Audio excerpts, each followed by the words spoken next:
Thank you very much, Shax. And we're getting ready to head into our second game between North America and Europe. And after an incredible Game 1 full of huge team fights and backdoor base invades, how do you see this next match going down, Jack? Because this is chaotic as well as like just a perfect waltz for these teams. I feel like Europe's really going to have to come out in the early game if they want a chance in this one, because you only get one miraculous comeback opportunity. I don't think if they fall behind early in the second one that they're going to be able to come back again like they did in the first. So maybe we'll see a bit more focus on the early game picks, or maybe a little bit more focus on shutting down Doublelift of all things, because people just kind of forgot about that guy, and then he ended up getting 400 minion kills and taking over. Well, what do you do when he's like, no, I haven't played this one? How are you going to counter that? Because if you try to ban this one, I'll play that one. That was the thing. So Graves was the wave clear guy in that situation, and they picked the double AP composition and then relied on him to get all the free lane farm. And it's very difficult to shut down someone getting the free lane farm unless you pick a really amazing duelist for them. And even though they had Jace and Twisted Fate, neither of those guys could actually beat Graves in a fight. So it's going to have to be early game and then also have someone who can win the kind of free lane farm battle. Looks like the focus is still the same for the bans coming out, North American LCS side as well. The TF actually going out because it can be forced this time by North America. And that's still a fair amount of respect given to Scarra. They used a Twisted Fate ban directly on him. Oh. So that's good stuff. It's one hook or the other. Nautilus is still open, and Saintvicious' Nautilus was off the hook, as we were saying. We'll have to see what they can choose to do, but they do decide to go with Xpecial's Thresh. And we have been saying Xpecial has been playing out of his mind this week. From the Lulu play last game, where pretty much every polymorph was just a perfect counter to Let's Bounce, perfectly timed. His Janna stuff yesterday was also amazing. Now it's time for Thresh plays, because you don't actually think of Janna and Lulu as playmaking supports, even though Xpecial was making plays on them. I can't wait to see what he does with Thresh. And we have to consider that would probably put Edward on the Sona that Alexsei also loves him to play. But as we go to lock in for sOAZ, he does feel like Jace was that comfort, but we may see that go somewhere else. Yeah, they locked him in early, I think mainly to make sure that Dyrus didn't get a hold of him, since they used the Rumble ban on Dyrus and they didn't want to let him get Jace, because sOAZ did not have a great game on Jace last time. He very much struggled, and Diamond is a... Jarvan being picked, if that's actually going to go in the jungle, is a very strange pick for Diamond. That's not really his type of jungler. It looks like they may be leaving that top lane out. Malphite's still there for Dyrus, and he did have a good game. It wasn't able to actuate the win for them when it came to the team fights, but that's open. We see a Zed being hovered over it as well here for EU. And the Zed hover here for EU could just... They're not going to have to worry about the Lulu interrupting it again, but as we've all seen in Mad Life's Thresh, you can still interrupt the Let's Bounce if you time things properly from Xpecial's side. And I just want to talk about the Nautilus again. That was such a solid pick for Saintvicious. He had it from start to finish, and being able to get that again will give them a lot of kill potential in their lanes. And something that we've noted throughout Saintvicious' career in the LCS is he was one of the junglers to have the most hands and first bloods for his team. So having the impact of Nautilus again is huge for him.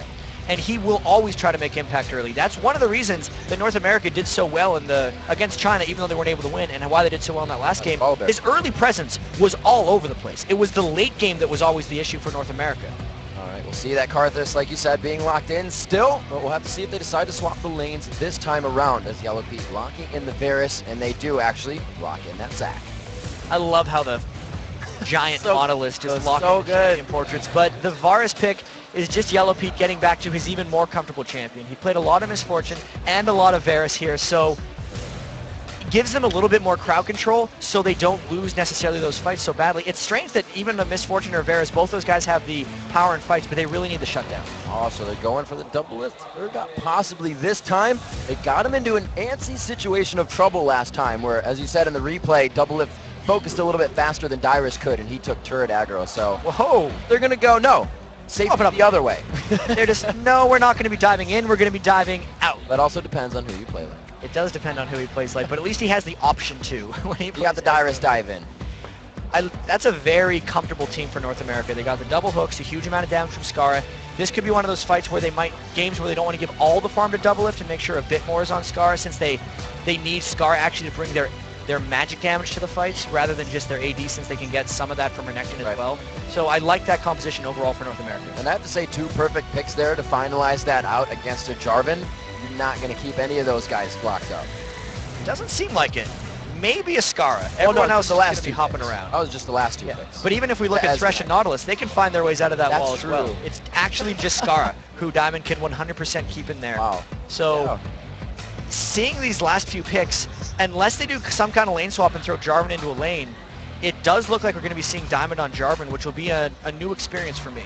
I'm very, not confused, but interested to see that they didn't pick Sona. That's an all-in initiation. Karthus walking into you, Nautilus, Thresh. A Crescendo would be perfect for that disengage, but it's only going to be safety for one person and maybe a Let's Bounce Wild Growth?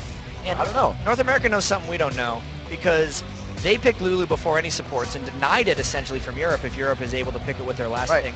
A lot of it could just do with the Let's Bounce again, because they can all knock people aside and then Lulu can knock them up for these team fights. But I do definitely favor North America's composition here. It looks good. Scarra still being able to kind of that press R composition, not as much, but its presence if they need it.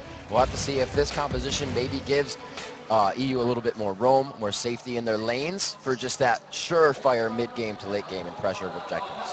Yeah, I feel like EU is definitely going stronger for the lane with the jungle Jarvan. He wants to be able to make the impact right away. He got shut down on Zac last time. So the biggest thing we're actually going to have to keep track of is where the AD carry and support go for North America. Are Doublelift and Xpecial going to be shutting down Diamond plus Alex in this game, or is Europe going to have a totally different plan to try to stop that from happening? You know what's interesting to consider as well as we talk about the junglers a little bit, a lot of the North American LCS in the end, or even the European LCS, we saw the junglers hugging lanes in the 2v1s for quite some time to soak up experience, but we've really not seen any of that.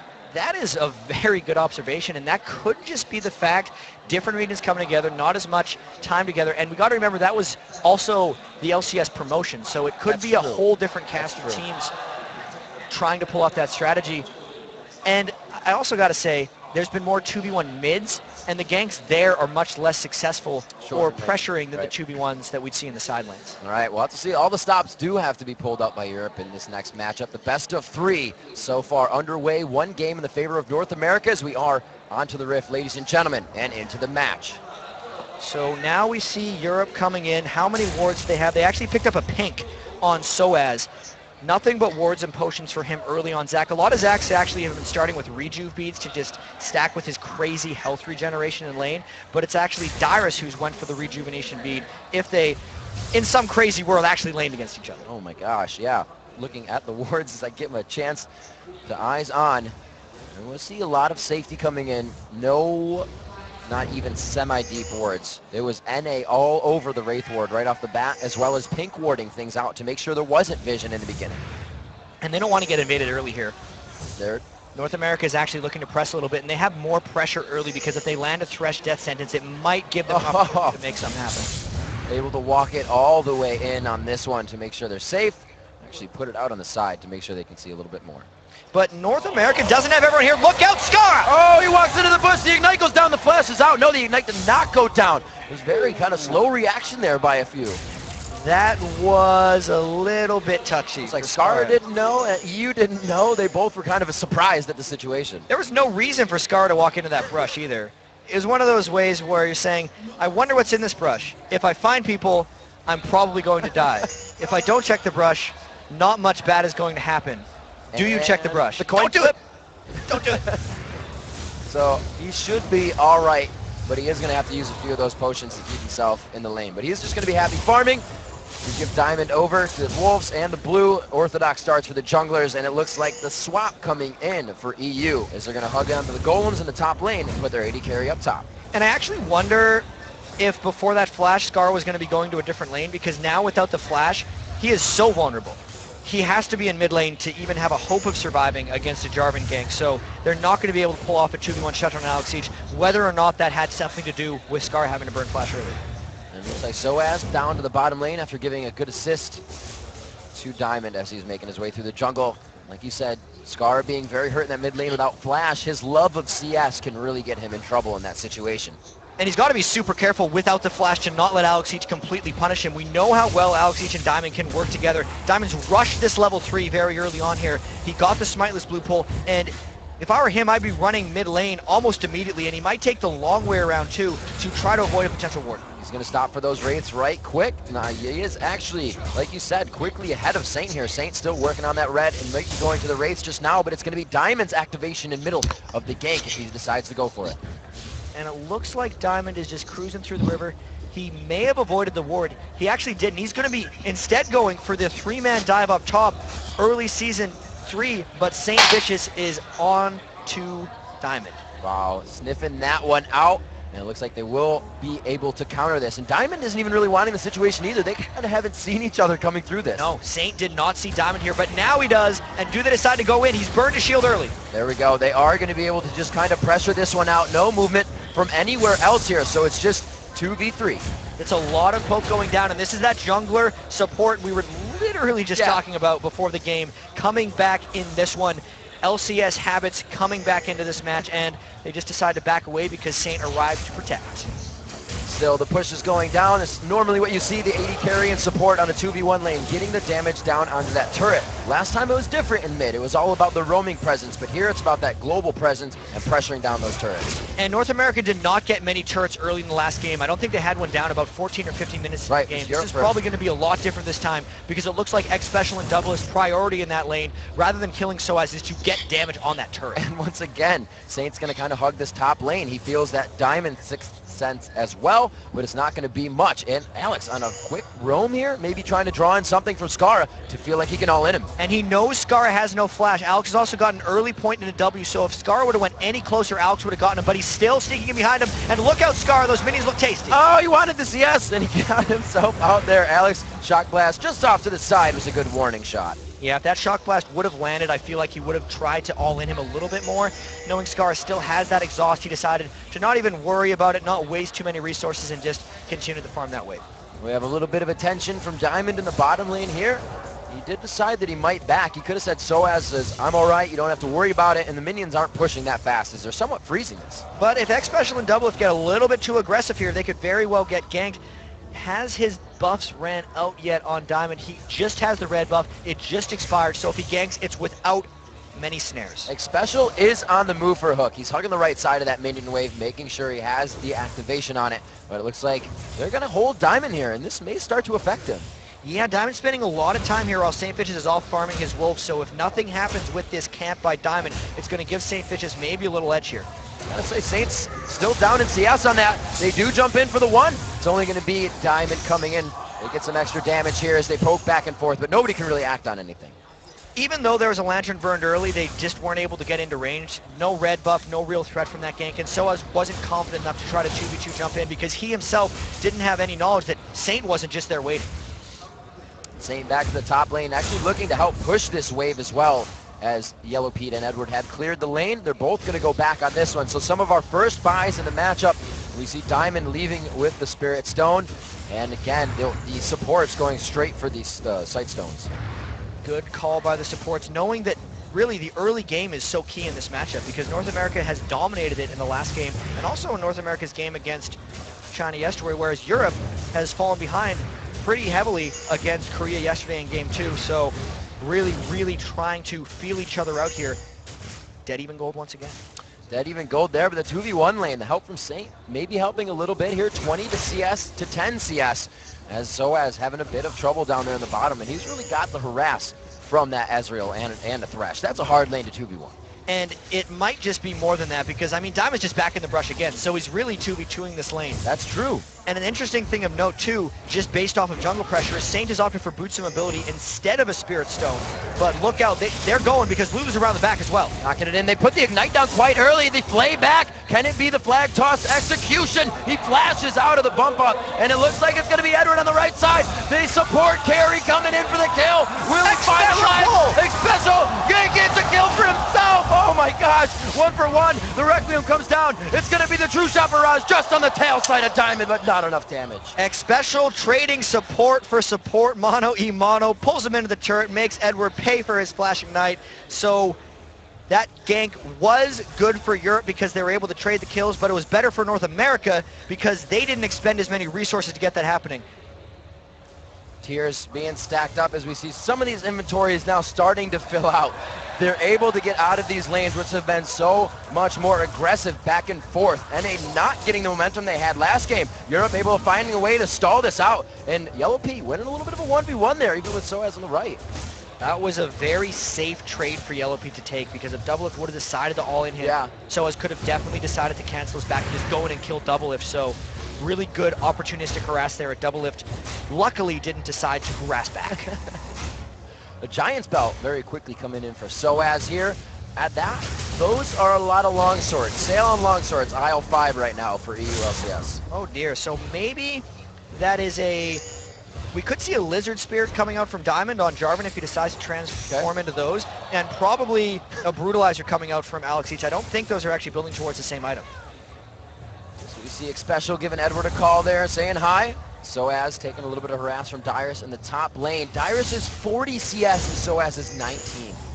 That is a huge difference, and maybe it just has to do with the way the junglers were deciding to camp the lanes. When Saint came up, he just showed himself, and he kind of tried to scare them back and maybe let Dyrus farm, whereas Diamond was hiding away and trying to bait in a kill, and I feel like that cost him in farm. Very well played by Doublelift and Xpecial in that bottom lane to pretty much freeze it just outside of that turret range as well, taunting sOAZ to ever so slightly step out of line when he needs to. Yellowpete now taking hold of that lane as sOAZ says, it'll be all right. I'll be all right in the top lane. And he really isn't taking too much damage. No, and they're back to brawling right now.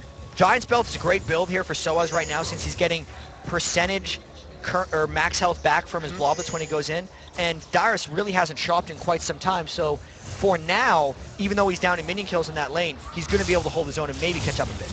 All right, we may see an activation in mid here. Blue buff could be going over to Scarra. Nice hammer back. Alex keeps himself safe. And in this mid lane, Scarra's actually went for Catalyst first instead of Tier first because he was worried about the kill potential of Alexsei. That's one of the reasons he's been able to kind of keep pace at farm despite losing that flash early and getting beaten up a bit. So slow down in the late game transition for Scarra, but survival in the lane. And without North America kind of having a go-to strat here to start, it's an orthodox, you know, kind of laning up. Everybody's in the same lane you would be.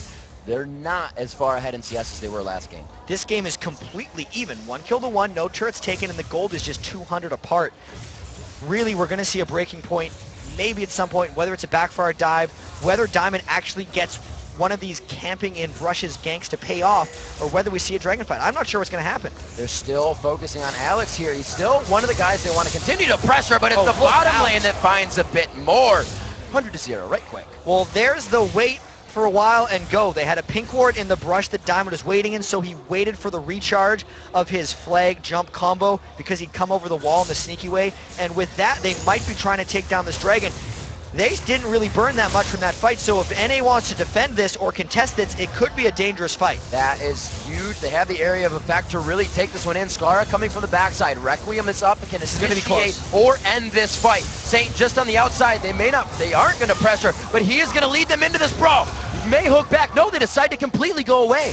Yeah, Saint was thinking of walking up and maybe getting a smite steal, but then he realized they didn't have enough people there, and the team was definitely not going to be backing him up. So once he got polymorphed, it really just burned a flash, and he didn't get close enough to try for a smite steal. So that was definitely a great play for Europe because they forced NA to waste a bunch of time at Dragon and got no reward for it. We look at the inventories here after our first Dragon on the game. The Lizard Elder, yes, going into the hands of Diamond. Yellowpete farming that bolt, get caught on the bottom there, played up. Yellowpete could go down, he gets barriered on as well. He is not going to get out of this one alive. Doublelift picks that one up.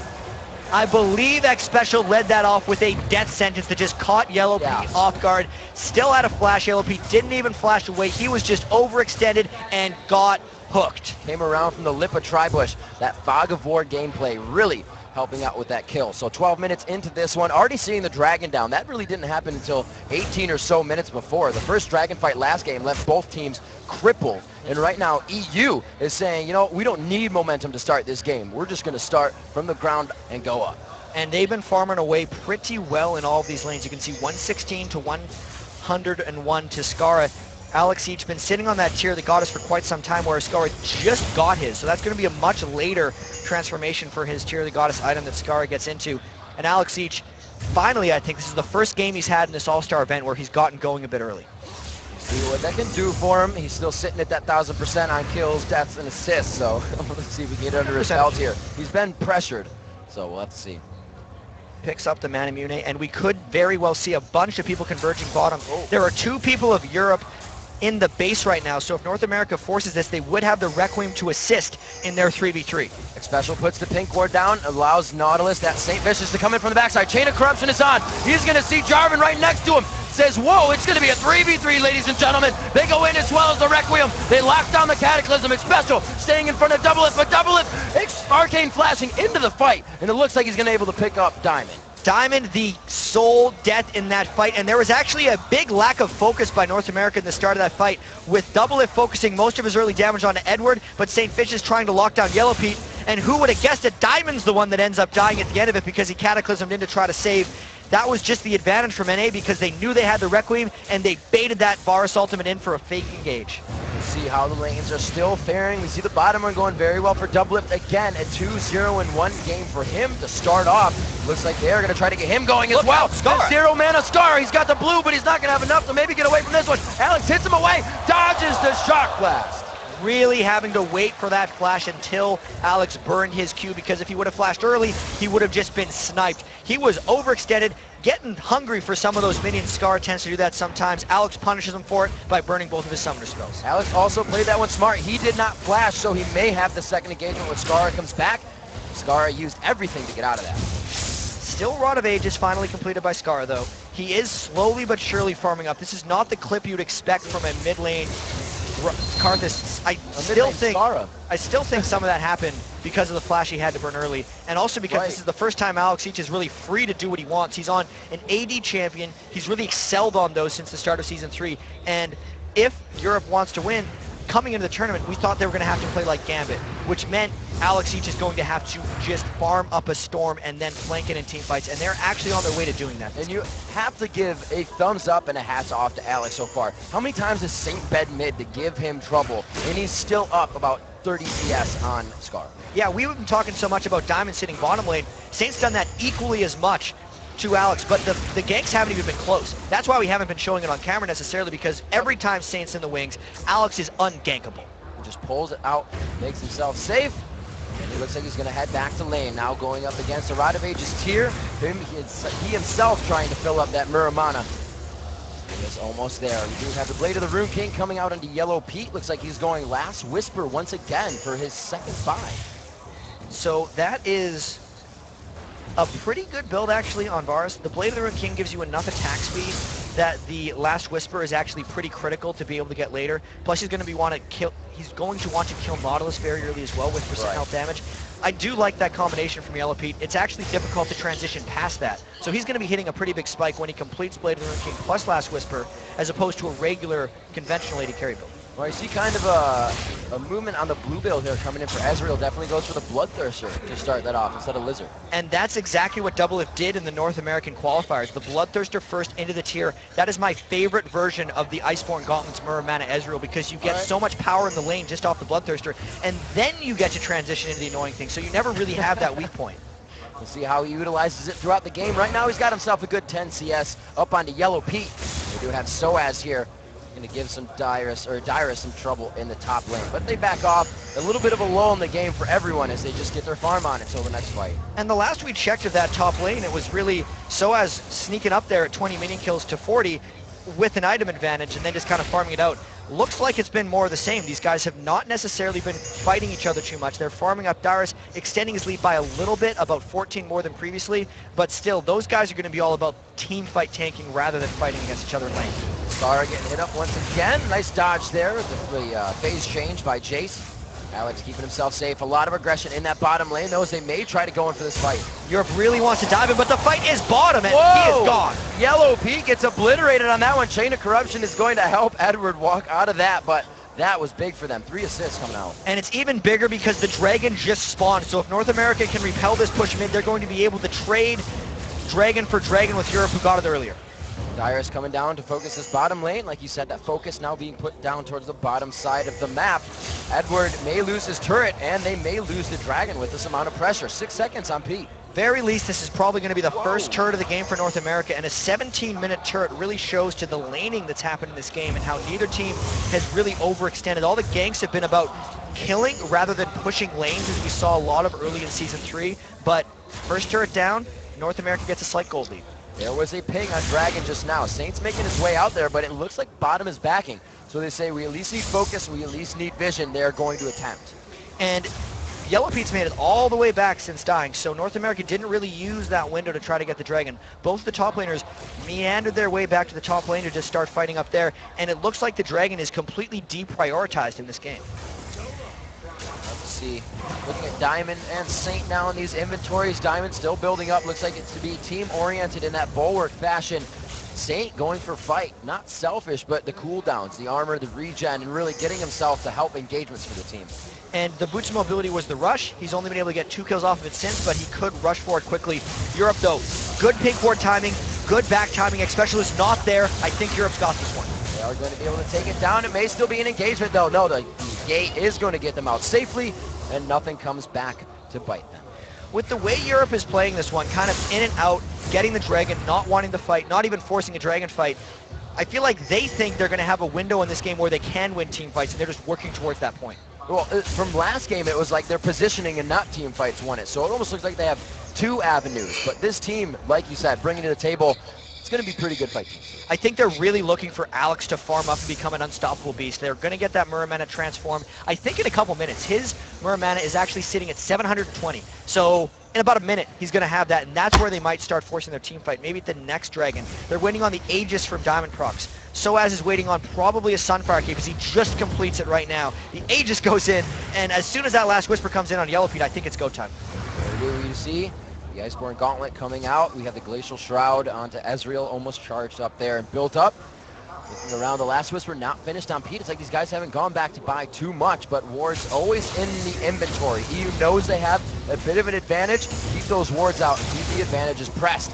They will be able to pick up this blue. This means Alex is going to start that poke game with Jace. And it is a devastating poke game as he finally transforms his Muramana, because at this point in the game, Jace doesn't necessarily have a weakness. A lot of times, if you're going to full AD Jace, you're very squishy. If they close in on you, you can't necessarily kill someone off. All you have is the hypercharge gate shot. But now, with the Muramana, if they come in, he can use his W, 3-hit people for the full Muramana damage on every hit. That's not reduced, by the way, with his triple shot. So it is devastating when they go in.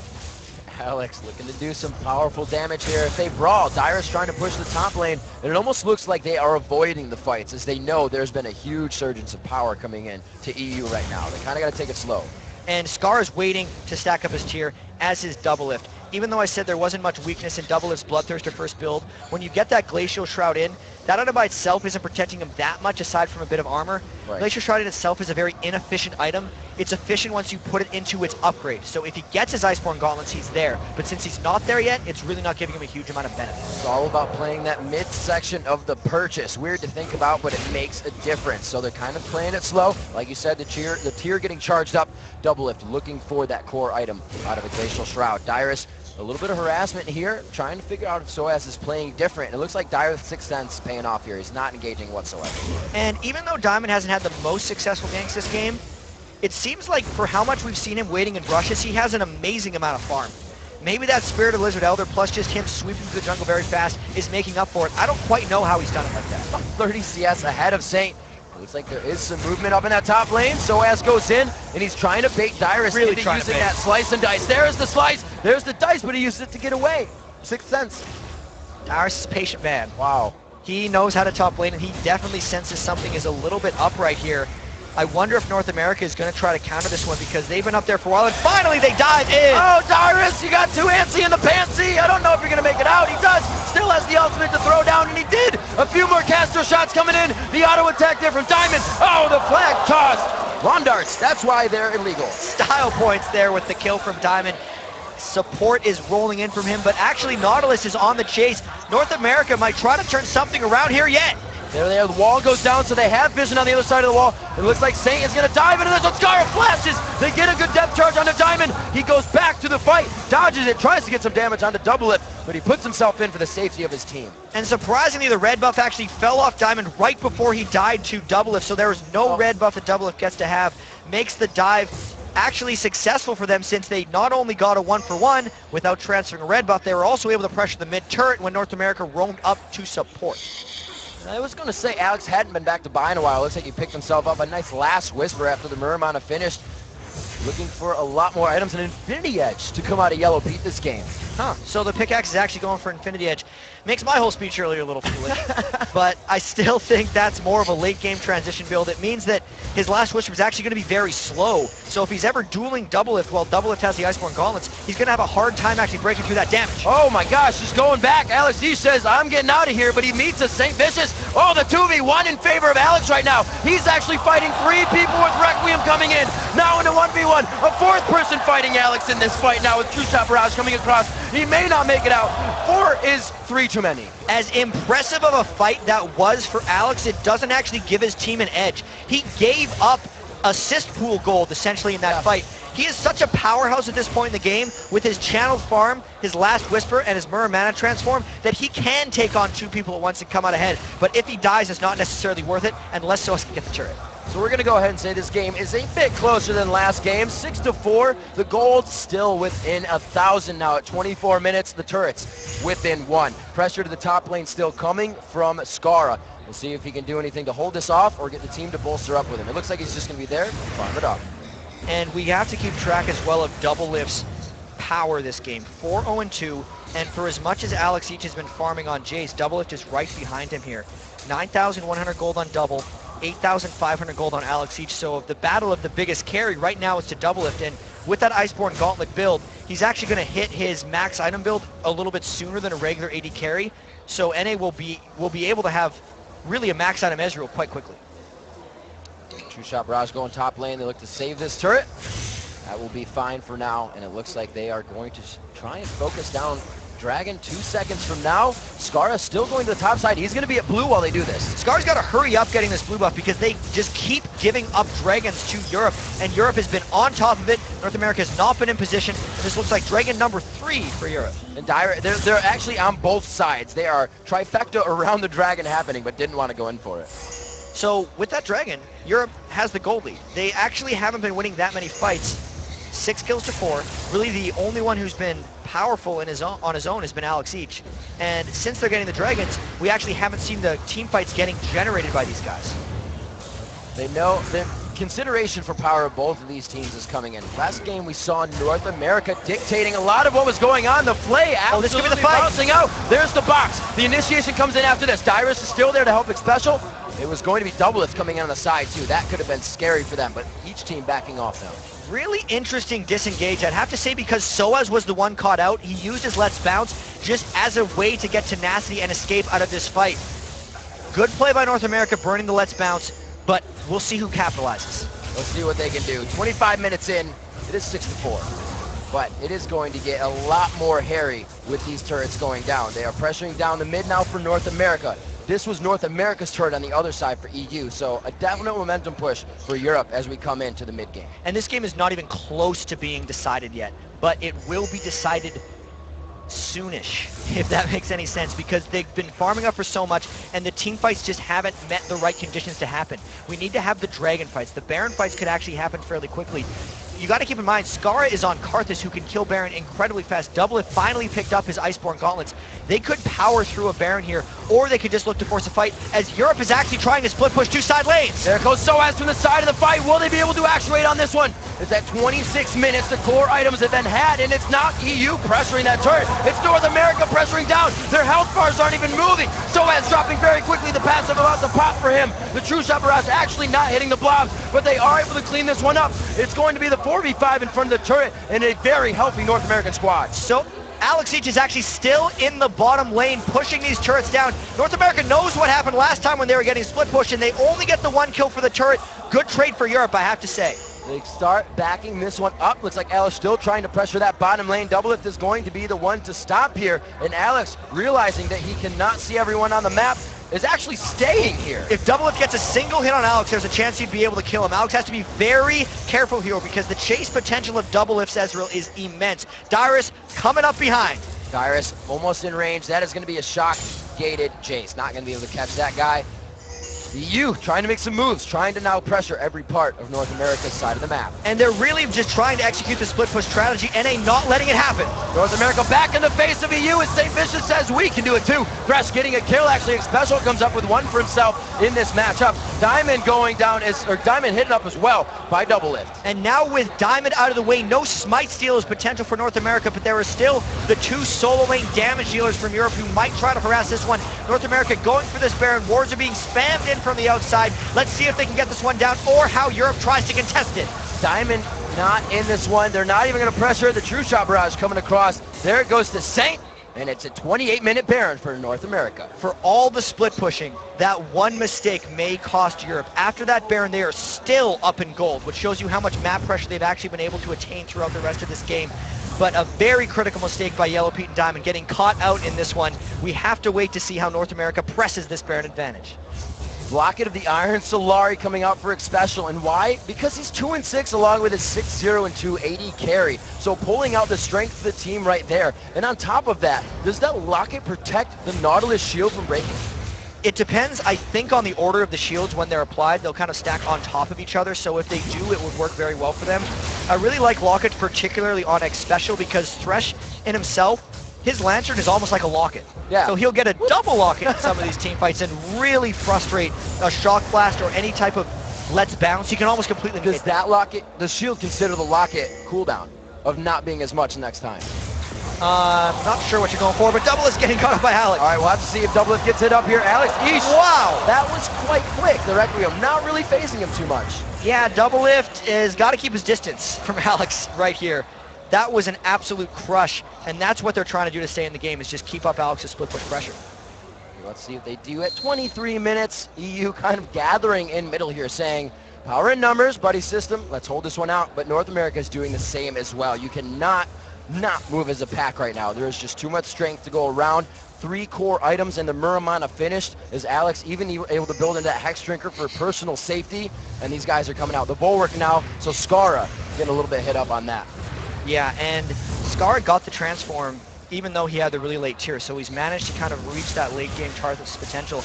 No kills, he's definitely not the same threat as Alex, and we did talk about potential split push threat in the pregame and how Europe really needed to have someone who could solo any potential split push that NA throws at them, and the battle between Alexsei and Doublelift could actually happen a couple times throughout this game. That last fight was a great sign for Europe if they want to continue the split.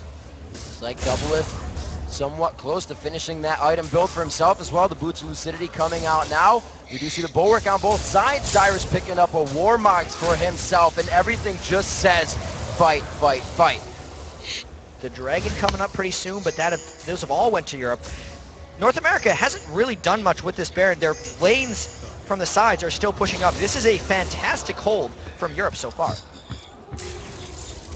what they can decide to push. It's really up to the next move. North America trying to pressure a little bit of the jungle, still take away these buffs. Looks like they don't want it. The pink ward is going to keep them safe. There's the toss into Diamond. Could get up pretty good here. Piercing area coming from Yellowpete. Depth charge to the back line. Chain of Corruption locks up just about the entire team. But look at Doublelift on the outside. Dyrus is able to finish the kill. They continue to dice in here. It's going to be Saintvicious. Let's Bounce was completely used on Saint. sOAZ is now going to be chased by 3, but it is going to deter them from an engagement with the rest of the team. And he is out, so a 1-for-1 was a very good fight for Europe, considering they seem to be the ones to get caught out. North America was not able to get in position to deal their maximum amounts of damage, and that really wasn't that amazing considering how the fight started. Yeah, it looked like it was going to be pretty grim. The ward coverage for both teams was really the saving grace there. They knew what to do and what not to do. Now the top pressure on the turret here at 32 minutes in, 10-6. They only get a few shots on the siege clear. Quite good coming from EU. And it looks like North America's Baron is about to be spent. They have maybe 10 seconds left on it, so nothing really gained. They were down 1,000 gold after they picked up the Baron, and they're still down 1,000 gold. So this game is still yet to be decided, even after North America seemed to have that big break at a Baron. Leandry's being finished up onto sOAZ. They can get that percentage damage down, and that's going to help. Got a pretty tanky Saint and a pretty tanky Dyrus coming in there. Infinity Edge finished up onto Yellowpete, but we saw instant depth charge onto Yellowpete that fight. Really all he did was piercing arrow, so it's scary for him to get close in these fights. He also got that Chain of Corruption, which held North America the 4 pretty 5, much that's in place. True. And it spread to pretty much anyone, which forced North America, or actually made them incapable of chasing all the way through. And wasn't that bad of a play by Yellowpete after getting depth charge straight off the bat. Saint pushing the top lane. Looks like they get a little bit of pressure on the Dragon, and they pick that up for themselves as well. So backing off, there's... Oh, Alex go! Saintvicious just absolutely getting bit down by Alexsei. There's a shock blast. Oh, but he gets the shield down to save himself. That is such a scary man coming out of the jungle. Makes Saint burn all of his spells. Alex did burn his Ignite though, so he can't do that as quickly to Saint in the future. And even though that was an amazing show of strength by Alex, it doesn't give them a big edge. Double Locket now coming out for North America here. Now, those double lockets degrading on W's. That's what I was Those getting at definitely earlier. degrade on W's. You will refresh the duration of your own locket. Full circle, we're back to there. Is Alex going to go kill Doublelift again? Probably not, he's not. Maybe not. And really, Alexsei, at the point in the game where he loves to be, I can 1v1 anyone on your team. Now finishing the Maul of Maborius. This is a lot of the Gambit Gaming playstyle. You can send a man for Alex, and he team fights when he chooses and then decides to destroy you. And if he can pull it off in this game, Europe's going to probably come out on top, but North America has been forcing some really good team fights. If they catch someone in the right spot and don't get kind of re-engaged around by sOAZ, they're going to be able to push through for something pretty powerful soon. And we see that power coming kind of to a bridge here as all the items at max capacity for Mirror Mana charges up. The Void Staff now onto Scarra. It's going to help greatly with that bulwark damage. He gets into Defile the fight. And he's been using Flash to engage quite a bit. So with that up, these guys have a great engage on this fight. And even without the death cap, Scarra is sitting at 400 ability power. So he is still hitting quite hard. It's crazy to think, Riv, that we're 34 minutes into this game and there's about 80 gold separating both teams, maybe less. Yeah, even numbers at the top of the screen, even turrets on each side of the map. 10-6 is the kills, and that's just about what separates these two teams besides the mindset. 35 minutes into this one, a push down the mid lane for North America as we have Diamond on the top trying to pressure or push out that lane. And Doublelift is actually only 1 item completion away from being a 6-item bluish Ezreal since he's got the red Bloodthirster in there. It's North America's time to actually press a little bit. They haven't been able to press in the last 6 or 7 minutes since they were able to pick up that last Baron, but they might force something big here since they've got Void Stats, Last Whispers, and a very strong Doublelift now, 341 minion kills. Xpecial with the Oracles, they're trying to gain control of the map and really put Europe into an uncomfortable position here. Alexsei's actually taking quite a bit of damage from that shot on Doublelift, so they're trading Shock Blast damage for Mystic damage at just about the same amount. They're just really poking back and forth. Neither team wants to engage too hard since they know the damage potential of both of each other. If you engage into a Karthus, the rest of your team is kind of cut off from yourself. But if North America tries to dive in, Zach's probably just going to jump through their entire team and start bouncing place. So very difficult situations for both of these There's guys. so many things to focus on in these fights. Who does Diamond Cataclysm? Is it Dyrus? Does he get out? Saintvicious just anchor toss out. Where's it going to be? Are the 80 carries focused? There's so much to watch, and it looks like it may be all over a Baron.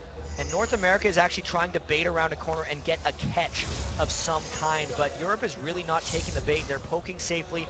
Edward's been back to base. They were not trying to see that one right there, which means they're actually in a bit of danger of letting North America take a Baron.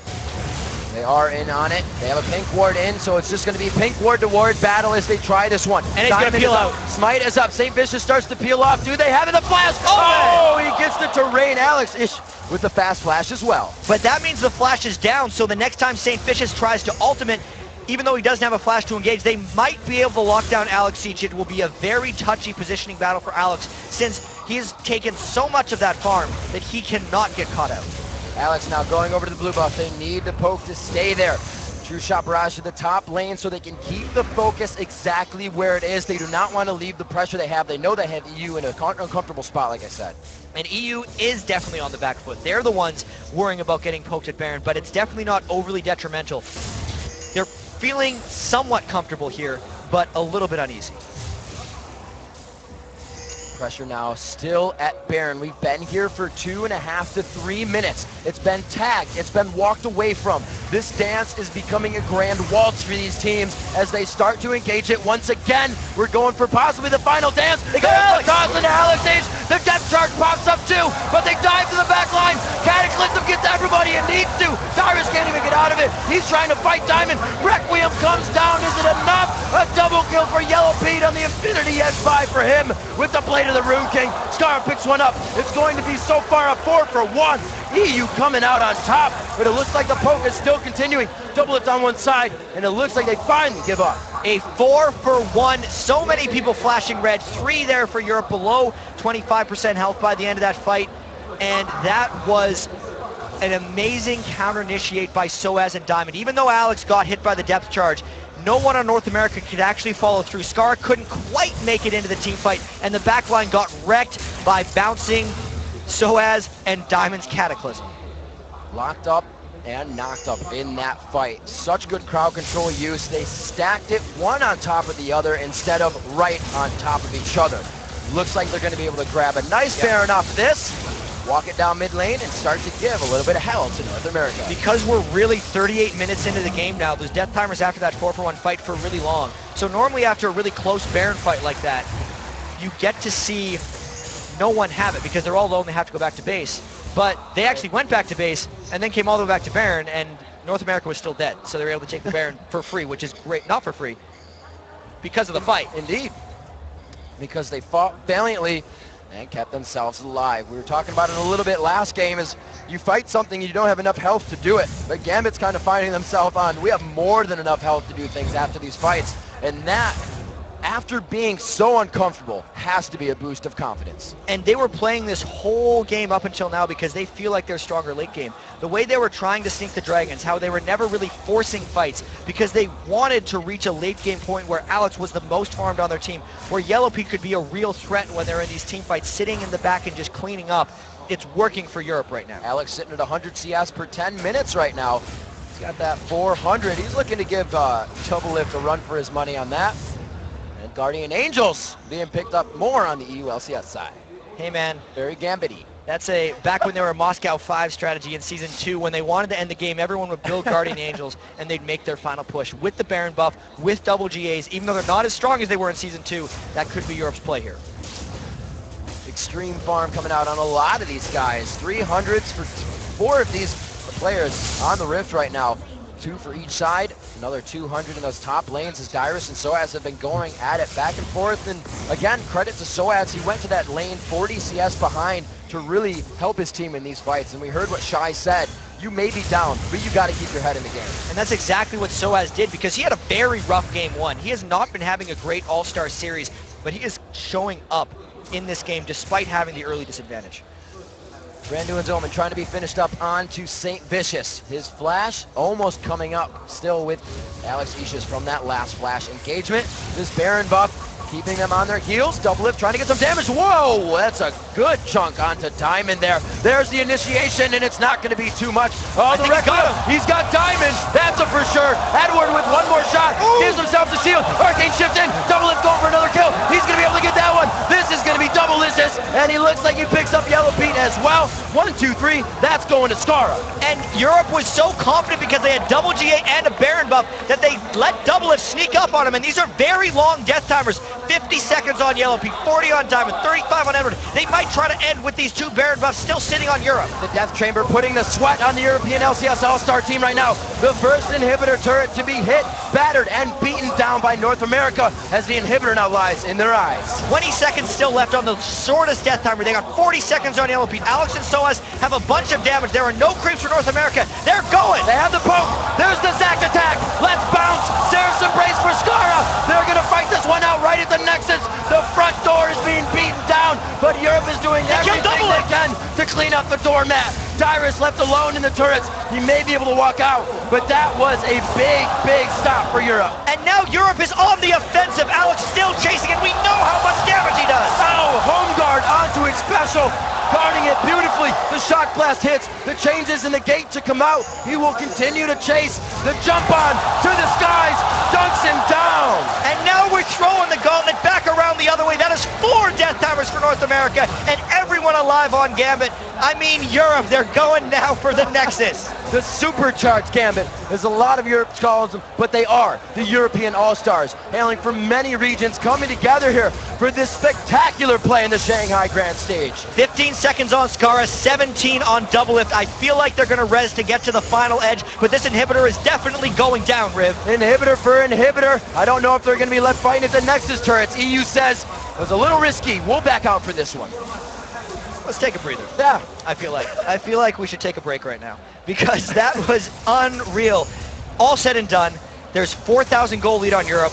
They are a little bit stronger than they were before that fight, but they have lost their Baron fight, and now they have the appropriate fear of Doublelift, I feel like. They focused him super hard when they were trying to take down those Nexus turrets, and they were within an inch of losing that game if they did not play that fight at their Nexus turrets exactly right. 4,000 gold, 2 turrets, and 0 kills separate these teams now, as they have been pretty much neck and neck. And with this gold lead, 4,000 this late in the game, it's distributed so smallly, or so little between these players. It's not an item for them. It means nothing. Yeah, the later you get into the game, the less a gold lead really matters. Yeah. It's kind of about the percentage, and especially when you start hitting 6 items, sometimes the gold lead doesn't mean anything. Because Doublelift is sometimes using his ultimate to clear a creep wave off the side, or just push it back from the base, because he's been maxed items for a while. It's not like his farm is actually netting him anything right now. It's just all about the team fight. Doublelift, Captain Boots. Home guard boots. Those are, no, they are. This screen protector Colors playing just kicked tricks on you, man. I wish they were Captain Boots, because he is. I was like, he's got the slow. He's got the gauntlet. Nope, screen protector, thanks. So 43-25 into this game, 14-14. We do have that 4,000 gold lead, but it could be not even there. Obsolete, as we said before. Blocking the Iron Solari coming out, 2 members for each team as they mirror that up. Guardian Angel's not up for Europe right now, so I don't expect them to be too crazy with anything. No, and this is exactly where they almost lost the game the last time, when Doublelift poked down Diamond and Edward pretty much by himself before the Requiem came in. So they got the 1 turret and they're skedaddling out of there. The Baron is coming up very soon, and that may be where we see the next thing. But since teams have exposed inhibitors, they got to be extremely careful with where the back doors can be coming in, because both of these teams have experience in that from the last game. I cannot believe the CS in this game for the amount of fighting as well. 2 people over 400 now, and still more cresting there. We're only 44 minutes in. You see this at 60 minutes. You gotta do. That is a little bit absurd. We could very well see 500 mini kills out of these guys, but if they're smart, they're going to be channeling farm, at least Europe, into Yellowpete. And North America is going to be channeling into Scarra, because Alex and Doublelift are maxed. They have to get more people to maximum power. All right, we'll have to see how they coordinate this one, where the next fight goes. Bases are open. Inhibitor in the mid lane for EU, Inhibitor in the bottom lane for Europe, as they were able to grab the Baron and get the map objective free. They're going to have to work on other inhibitors, though, if Baron is up.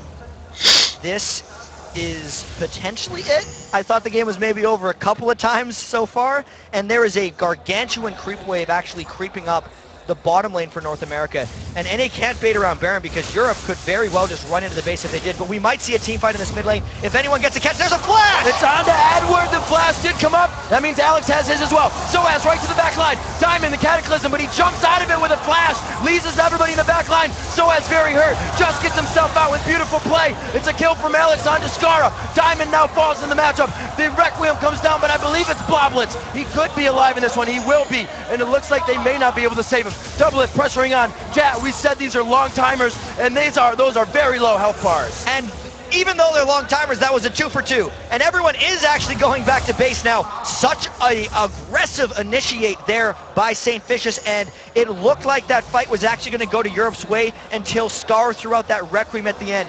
Here's the risk play, though. Doublelift and Xpecial were thinking about Baron. That would have been a bad idea. Chat, it's almost like both teams knew they had to have that. We have to blow some of the summoners on each team. Then the next fight will be the pushing. Oh, no! No, you gotta watch out. Catching on to that. Poke to him, but whoa, they are still going on to this. Alexsei through the wall. He is going to keep going. The flash comes out. He gets the shift. Oh, he tries to turn it around, but whoa, throws that 2-shot barrage out to the side. And because North America went to check the Baron after the fight, it let Europe just run back up with home guard boots on a bunch of them, and the gate from Jace, they made it there in a flash. That was almost a disaster, and what a crazy chase there by Alex and Doublelift. What a crazy everything right now, chat. This is absolutely ridiculous. Still, even in kills, it just goes back and forth. The Guardian Angels are now up. Again, what EU was waiting for this to happen, and Guardian Angels aren't even being considered on the side of the North American LCS. They did go for a Thornmail on Saintvicious, but it's all about power, fighting, and staying in that fight for the one time. And Sage is really just trying to run at Yellowpete. He knows he's going to sacrifice himself for these team fights. That's why he's flashing in for the initiation. It's about really Doublelift and Scarra for North America. Dyrus and Saint are kind of just distractions. And for Europe, it's really about Alexsei and Yellowpete's damage, but sOAZ is a much bigger distraction than Renekton. just because of how much he's bouncing around. I feel like I can't even be completely sure. You can't. These fights are ridiculous. Like we said, you watch Diamond, but Diamond Cataclysm. Here they go, though. Out of it. They are going for the Baron again. It does not look like they have a way to walk out of this one without taking damage on the backside. The wall goes down. They pressure him in. There's the first lock hit to stop some Baron damage. They begin to fight. Xpecial, the Cataclysm to the backside is right on to Scarra. He is shredding sOAZ and Diamond right now. The first kill coming out. Full health. sOAZ. They are still going. Doublelift with full health in this fight. As Requiem comes down, he flashes into safety. And a kill onto Yellowpete. Here comes that Guardian Angel. The 1, 2, 3. No, he misses it. But he shifts back in. Another 400 gold for Doublelift is getting a Penta. Triple kill for this. The 1 kill. Penta for double.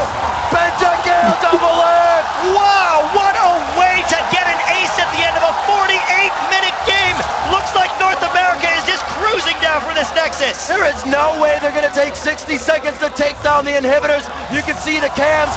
Doublelift with a pentakill in the All-Star game. He may be the only one to go, though. Everybody has to back. Oh, no. Will they actually have enough? Maybe not. I called it too early. There's 20 seconds left on sOAZ's death timer. There's still Nexus turrets up. The game isn't over yet, Riv. Oh my Are you gosh. kidding? The pentakill coming in. He was 9-2-6, now 14-2-6. And we said, man, they might want to channel some different stuff onto people.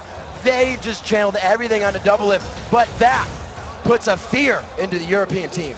And the craziest thing about the pentakill is that doesn't actually help North America in the grand scheme of things. It shows that they can win fights, but Doublelift can't buy anything with those items. Nope. It's not like he's a more fed Ezreal now. He is just more of a realized threat here. The Baron wasn't even taken. The only thing they got out of that was a refreshed inhibitor. We're going to get to see that fight again.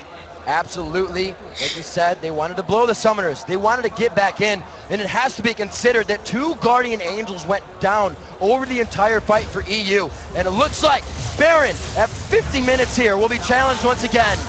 Diamond might try to run in for a steal, but they're way scattered and way behind. I feel like North America can get at this. Maybe the steal. Alex is running at full speed. Here we go. They are going to lock it in. Alex just on the outside. The Baron goes down. Saint locks it up for the team. This is a very big NA. This is a very big EU on the thread of a victory. The thing is, the last time it looked like Europe had the power hand was when they had the Baron buff, and it was overconfidence that cost them the momentum in the game. They got killed and chased back to their base. North America is going to be so confident off of this. They have to make sure they don't over push, because these fights are on a hair trigger with how they could turn in either direction. You said, Jad, that goal difference not meaning much anymore. The kill difference not meaning much anymore. It comes down to the late game fight, the positioning, what can be done by these teams. It almost says the past 50 minutes have only tried and tested you to see how good you are now. It's an all-star game. These guys, the true test of skill, the best players from every region here, North America and Europe, really giving me the best games I've seen all season. This is unreal right now. Scarra with the death cap. How much ability power does that dude have? He's got 775. Alex has been max items for about 95 minutes right now. Almost everyone is getting to the max items. Yellowpete's GA is down, obviously. I don't know how this game is going to end. It's going to have to end with a fight, chat, and it's going to be bloody and brutal, but it can't be called. There's no one that has the good initiation over the other. You have anchor tosses, you have Diamond, who has had amazing cataclysms. sOAZ has always been there to capitalize with Diamond on crowd control lockup, and it looks like, once again, they'll be here, a 5-on-5 in the bottom lane. And there's still a turret up in this push. They're going to have to poke it down and risk getting initiated in on. There goes sOAZ! There's one. sOAZ goes in, elastic shot, but that means he stays behind in a Jarvan ultimate now. And look at that bounce plus shot, got Scarra to half, which means if he tries to move into a team fight, it's going to be very careful.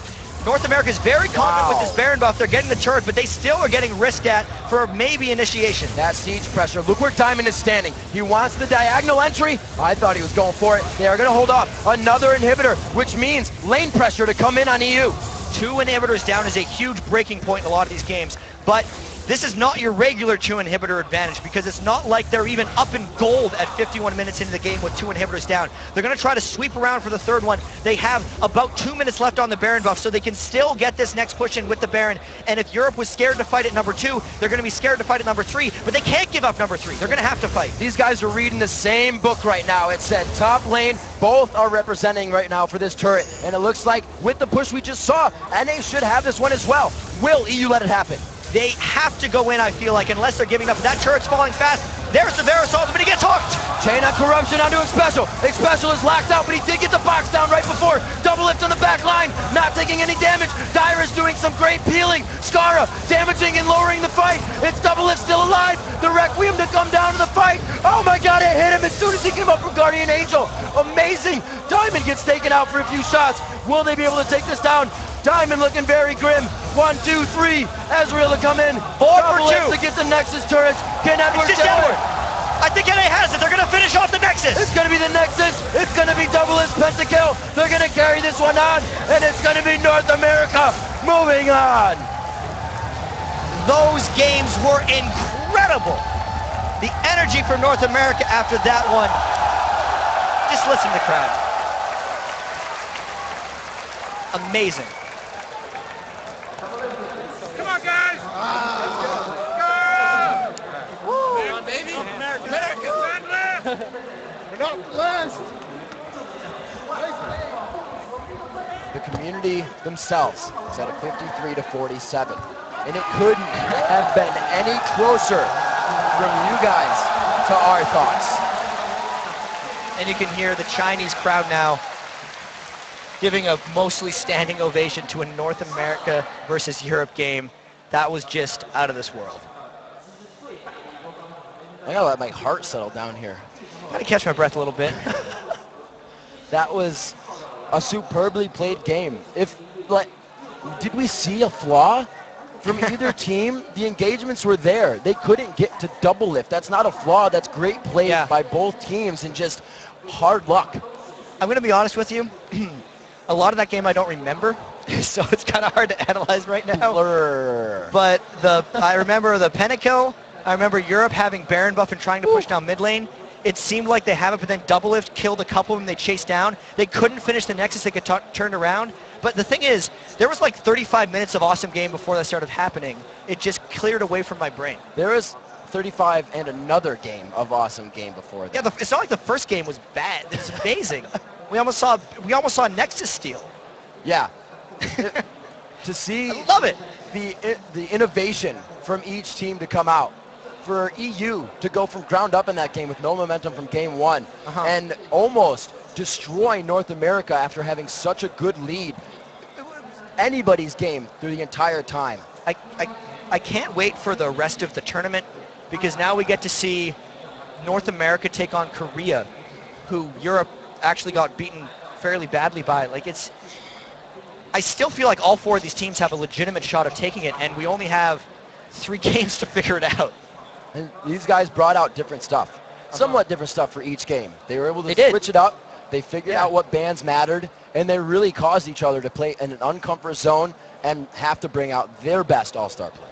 I feel like all these guys, even though Europe lost this game, they got to walk away with that with their heads through the roof. That was just such an entertaining game. Just the showmanship between these guys. They played so damn well the entire time and just always went for the play. That's the thing that I like most about that game. Never stopped. The adrenaline drip still going right now. But to take us through the big plays from that amazing game, let's head over to freaking D-Man.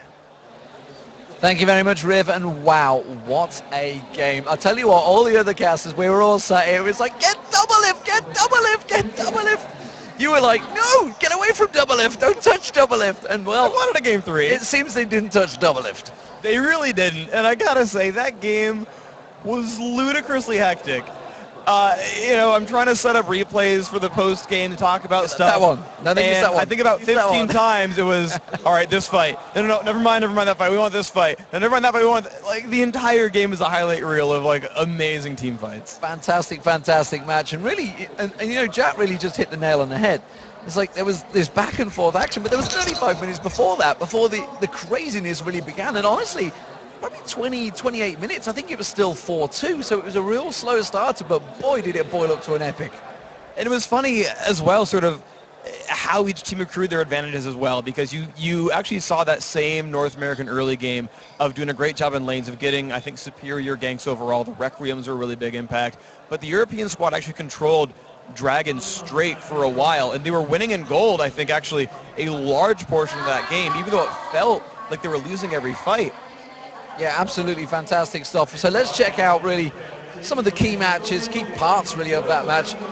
It's hard to pick a singular one, but when there's a pentakill involved, it kind of speaks for itself. All right, so let's actually take a replay of that big pentakill. Of course, the European squad is starting up on Baron, and because the North American team has the luxury of coming in and starting the fight sort of on their terms. I mean, they're under some time pressure, but because they get to start the fight, they get the positioning advantage. They get to fight with the walls in their favor. So let's run the clip. Let's start it out and watch how the North American team chooses this. So Baron's getting taken down. That takes a little bit of time. But watch the positioning when the fight finally begins. European squad realizes, okay, Yellowpete is here. Baron's too healthy. We have to disengage. Saintvicious and Dyrus are completely in the front. Diamond and sOAZ jump on the back line, but they're only getting Scarra. Scarra hugs the front of Cataclysm, gets a little bit into the team, and no one is still hitting Doublelift because he has the entire team in front of him. He jumps to the wall to pick down Yellowpete, and now he says, okay, I'm going to wait for cooldowns. I'm going to wait for Arcane Shift and wait for Yellowpete to revive, jump on him again. Alex can only do so much because he was not nearly as well protected as really Doublelift was, and he doesn't do nearly as much well dead as Scarra does. And so you had kind of a positioning win there of the front line being in there for North America. Amazing stuff, honestly. I mean, if you could put your finger on it, really, anything that Europe could have done to change the outcome there, what really would it have been? Because it seemed that the good old protect, the Doublelift, seems to work well. And actually, to be honest, he didn't need protection there. He was that mobile himself. He was getting around and attacking him from every action. I think what they should have done is sort of realized their team fight priorities a bit better, because you're not going to catch Blue Ezreal, right? He's going to Arcane Shift away. You've got the Iceborne Gauntlet. You're not going to catch Blue Ezreal. It will not happen. And if you go and send sOAZ and Diamond to dive Scarra, you'll eventually kill him, but do you really care about killing a Karthus while all of your frontline is sitting in Defile? If they said, you know what, we'll kill Dyrus and Saint, right? And both those champions have % health damage. Both those champions can actually kill Dyrus and Saint. Then they say, okay, we'll just break down the front line and push forward and do it more as a 5-man team instead of dive buddies and, well, good luck against Renekton. So, unfortunately, of course, that means that Europe are now out of the All-Stars, and they don't even get themselves a bye in the World Finals. So whoever does get through to them World Finals are not going to get a bye. They're not going to get that extra place. That's a big, big thing for Europe. It's what we saw, I believe, the Korean teams back in Season 2, where, they did okay, right? Frost and Sword both made it out of their groups, and Frost made it to top 2, so heck, maybe you don't need it. But even still, I think the competition, I mean, as we saw here, the competition's getting stiffer, right? Everyone tracks on North America. Well, North America's stepping up now, finally. Yeah, absolutely fantastic stuff. Of course, coming up, we'll be joined by the Pentakiller himself. It will be Doublelift and North America's All-Star support, Xpecial, and actually finalists themselves already. Maybe they're going to go all the way. Who knows? Don't go anywhere, though. The 2013 League of Legends All-Star Weekend. We'll be right back after this.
We make Bare Naked granola for all of you.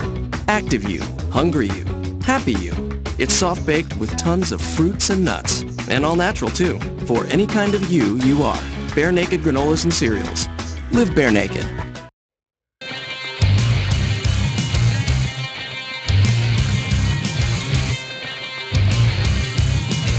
In Anything's possible if you have the right tools. Ryobi has over 50 products that work off of one 18-volt battery. And with new improved lithium and lithium plus batteries, you'll get a whole lot more done in less time. Ryobi One Plus, the one system that delivers more. Available only one place, the Home Depot.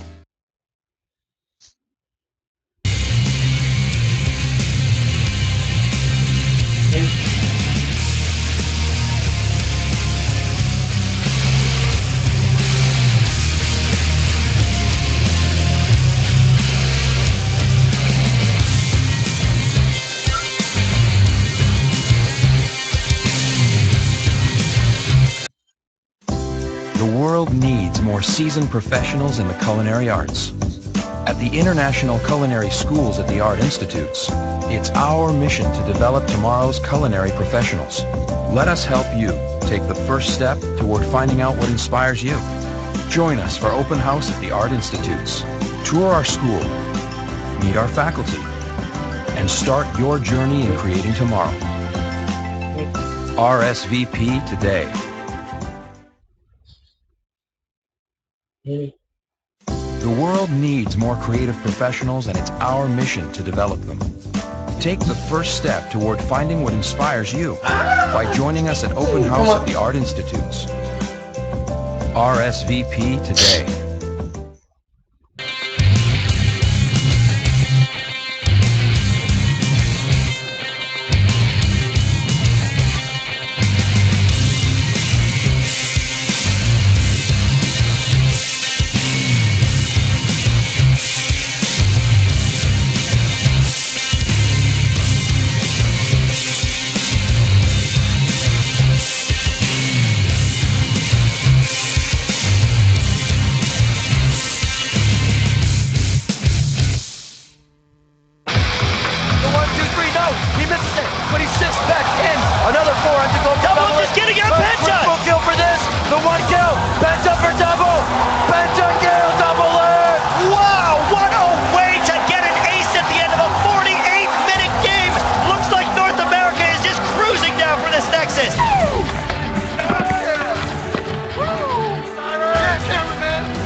Welcome back, ladies and gentlemen, to the 2013 League of Legends All-Star Weekend.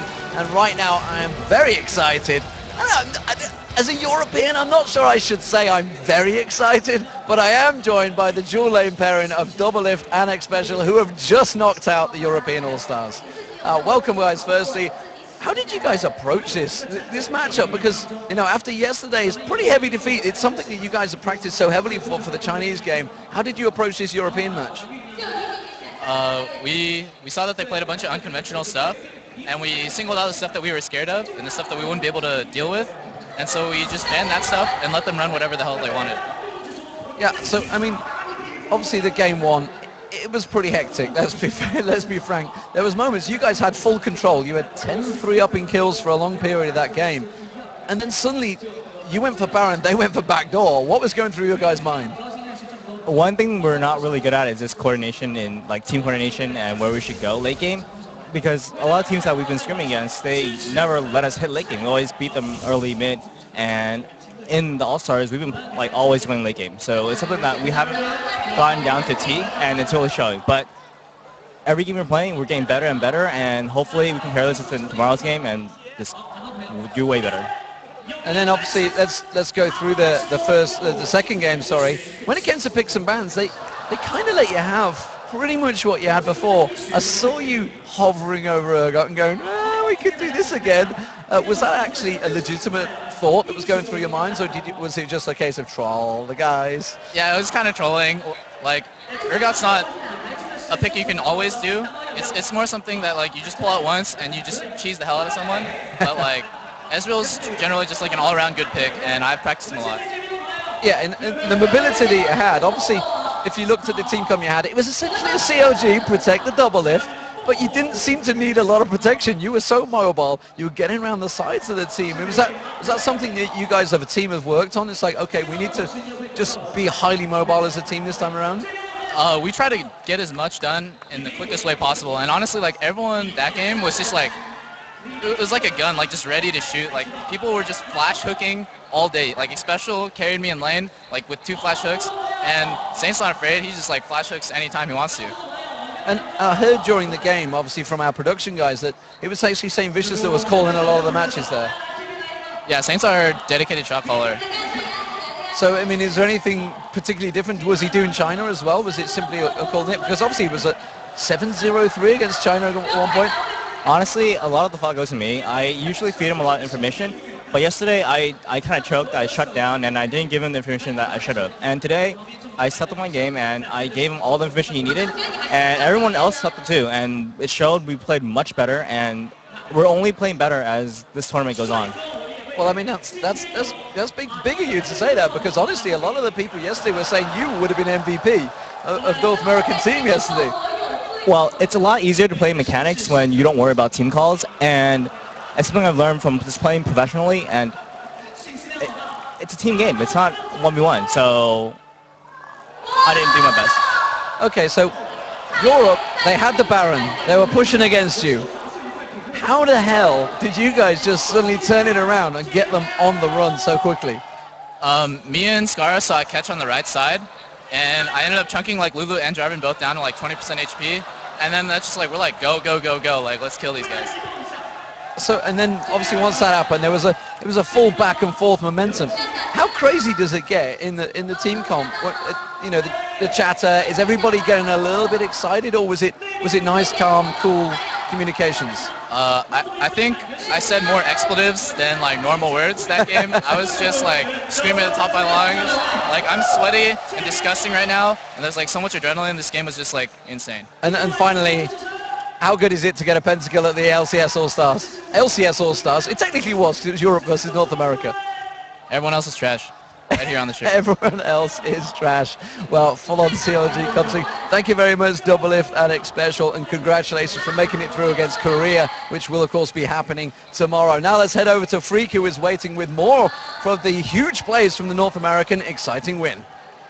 Thanks very much, D-Man. So I've got 2 great plays I want to show you guys, one from Game 1, one from Game 2.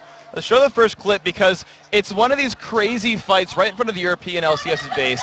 And what I kind of want to point out is just the crazy individual plays that are made. So let's start the fight, let's start the clip out, and we'll see what happens here. So, North America is piling on down. They've picked up Baron. They want to kill off an inhibitor, right? They want to do a whole bunch here. It takes a little while to start. They get the great hook on Edward, though, and it's just, you kind of heard it from Doublelift. He said, Saint is not afraid to start fights, not afraid of flash hook, just goes in, finds an easy pick. So they started out, and at this point, Europe's like, shoot, it's a 5v4 against Baron. We could lose our base. We need to make something happen. They wait for Alex to respawn, and they're going to all-in Doublelift here. sOAZ puts on a freaking ton of damage, flashes out, Double gets low, Alex teleports just a screen away to stun him, but look at that, the smoke screen from Doublelift keeps Alex from hitting him basically the entire time. It's only the Ignite that finally brings him down.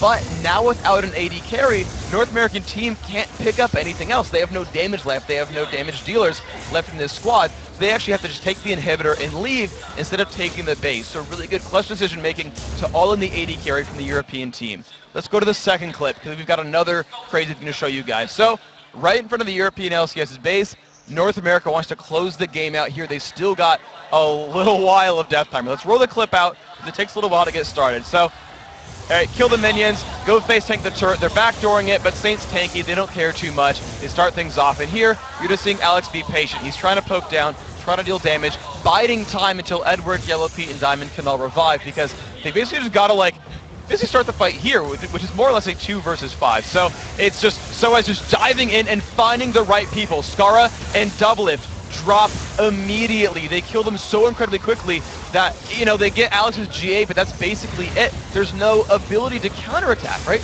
There's turrets helping them out, and they can just kind of clean them out of the base. The rest of this fight is just kind of clean up. Of course, North America has to run away at this point in the fight. Dunking squishies with bruisers is so incredibly important. Chasing people down at the acceleration gate is so incredibly important. But that's sort of what happens when you're actually allowed to initiate on the back line. That's what dive buddies are for, killing squishies off in a fight. That's the end of that clip. Of course, an amazing showing by both these teams in this best of 3. North America did 2-0 it, but it certainly wasn't without trying their hardest to make it happen. Of course, great competitors, and of course, we'll see NA later on in the weekend. But before we do, let's send it back to you guys at the desk.